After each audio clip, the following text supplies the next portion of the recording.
Good morning! Welcome back na naman dito sa ating shop. For today's video, meron na tayong ipakita. So ito is a water pump para sa DE17B. So kung maingay na inyong sasakyan, yan, so may hagashas. So silipin nyo talaga yung mga tensioner bearing. Ito, water pump. Then lalo na mga bearing sa alternator. Yan yung kadalasan problema katulad nito. So marinig namin na medyo maingay, so confirm pag tanggal namin maingay talaga yung water pump. So pag iniikot natin may sumasabit nito, iniikot natin to may sumasabit.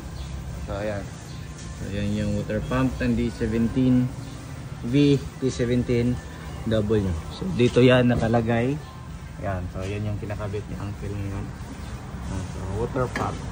So kinabitan natin ng brand new na water pump. Ayan. So madali lang naman yung water pump ng D710 baklasin.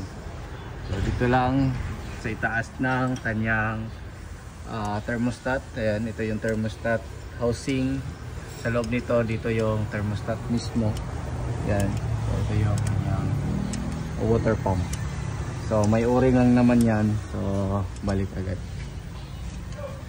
So, dapat lagi nyo talagang ipa-PMS ang inyong sasakyan. Lalo na pag may naririnig kayo na medyo maingay sa inyong sasakyan. So, huwag nyo nang patagalin. So, ipasilip nyo yan sa mga mekaniko nyo.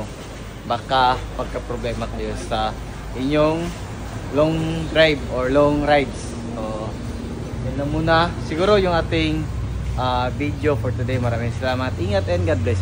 Bye-bye.